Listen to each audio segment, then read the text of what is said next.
Chapter 28 of The Princess Galva by David Whitelaw.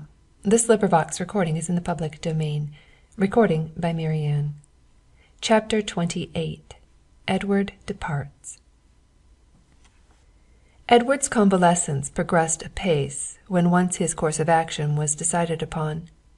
It had been a severe blow to Galva's happiness that she was so soon to lose the little friend whom she had come to love, a blow that was not softened by Anna's asking permission to accompany him.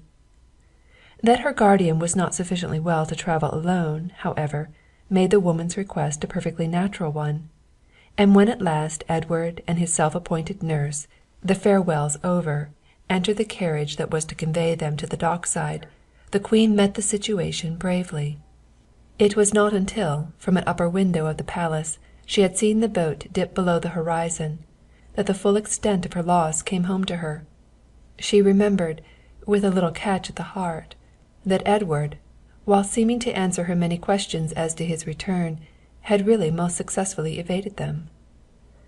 Anna she was certain of. The new rulers of San Pietro had decided that in a month or so they would take a holiday, a little trip in which for a week or two they would become again just ordinary people. As the Duke and Duchess Armand de Choleaux-Lasuer, they would renew their acquaintance with the French capital and the long, straight motor roads, and afterwards, as Mr. and Mrs. Baxendale, they would take up their abode at the little Cornish cottage on the purple moors which the girl, in secret, so longed to see again. There they were to rejoin Anna, who would have all in readiness for them, and she looked forward with delight to the time when she could wander at evening over the hills above Tremoor, watching the lighthouses flash their warnings out over the sea, and the gulls circle and scream above the rocky cliffs and the restless Atlantic. It would be a real honeymoon. Armand had never been to the delectable duchy, and Galva was never tired of thinking of the things she could show him in the glorious land where her girlhood had been spent so happily. The court they held at Corbo was unpretentious in the extreme, and after the coronation and the state receptions attendant thereon, life at the palace had quieted down to a peaceful existence untrammeled by the ceremonies which appertained to larger and more important kingdoms. The girl queen often wondered what it would have been like had she been alone. With Armand it was just as though they were living in a glorious country home. They drove out unattended, and took motor rides to one or the other of their houses in the other parts of the island, with as much privacy as they had run out to Fontainebleau in the days when they had first met. The business pertaining to the state of San Pietro was light, and Signor Luazo, who had been elevated to the post of Chancellor, proved himself invaluable. Galva saw to it that the abuses which had sprung into being under the administration of King Enrico were remedied. Trade improved. Visitors, attracted by the royal love story, came in increased numbers. The Corbians at heart were a lazy, contented people, and if only left alone, the little toy kingdom really seemed to rule itself. A boat train had drawn up at Victoria's a few minutes after 7 o'clock, and still Edward and Anna were sitting in one of the cushioned alcoves at the station buffet, drinking coffee. They each knew that their journey, in company, had come to an end, and they mutually avoided the subject of separation. Each felt that the address to which he or she were going would be expected by the other, and each was unwilling to give it. And so they sat and talked of many things until the clock pointed to 9 o'clock. Then Anna rose and held out her hand. "Well, good-bye for the present, Mr. Sydney," she said nervously. "I can write to you where?" "Oh, yes, Anna. Good-bye. I'm a little uncertain as to my movements for the next few days. Oh, by the by, where are you staying?"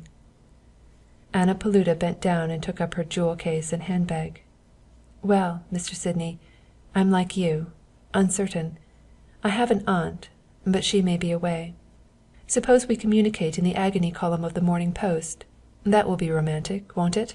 with a little smile. Yes, just the very thing. ES to AP. Well, good-bye again. I'll get you a cab." Under the glass-covered yard, Edward handed Anna into a taxi which had just driven up, and deposited a passenger. He tried to catch the address the woman whispered to the driver, but she spoke very low, and he was unsuccessful. He stood on the curb with his hat in his hand, smiling his farewells until the cab had passed through the gates. Then, with a little sigh, he made his way in the direction of the park.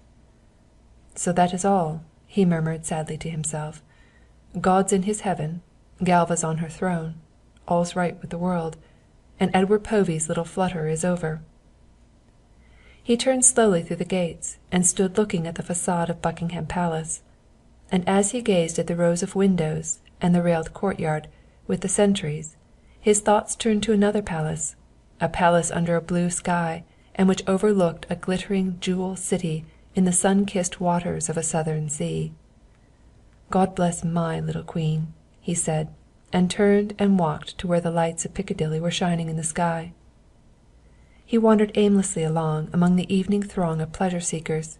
He felt lost. He seemed to have forgotten that London existed. He turned into the Monaco and drank a whisky and soda, and as he came out he saw a green bus drawing up at the curb outside the Pavilion Music Hall. The conductor was shouting, "Russell Square, King's Cross." "Do you pass Abbot's Hotel?" Edward asked. "Just near it, sir." And Edward, giving himself no time for second thoughts, mounted to the top. Chapter 28